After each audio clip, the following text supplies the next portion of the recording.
మన రక్షకుడైన యేసుక్రీస్తు నామములో అందరికీ వందనాలండి. ఈరోజు దేవుని మాటలు సమూయేలు మొదటి గ్రంథము 15వ అధ్యాయము 22వ వచనం. బలులు అర్పించుట కంటే ఆజ్ఞను గైకొనుటయు, పొట్టేళ్ల క్రొవ్వు అర్పించుట కంటే మాట వినుటయు శ్రేష్టము. ప్రియ దేవుని బిడ్డ,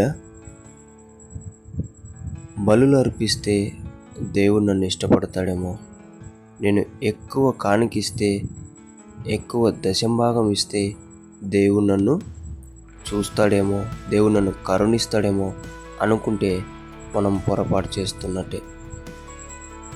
ప్రియ దేవుని బిడ్డ, నీ బలుల కంటే, నీ కానుకలు దశమభాగాల కంటే నీవు దేవుడిచ్చినటువంటి ఆజ్ఞను పాటించడం ప్రాముఖ్యం.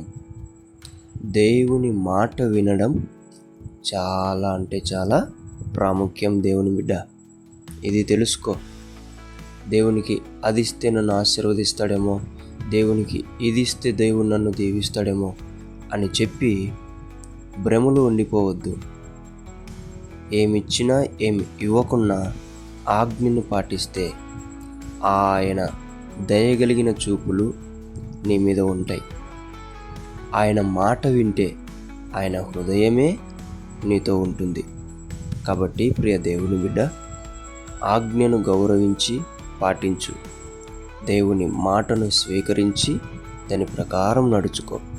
నీ జీవితాన్ని శ్రేష్టమైనదిగా దేవుడు మలుస్తాడు. ఆమేన్.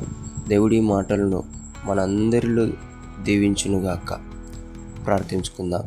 దేవానికి వందనాలు, స్తోత్రాలయ్యా.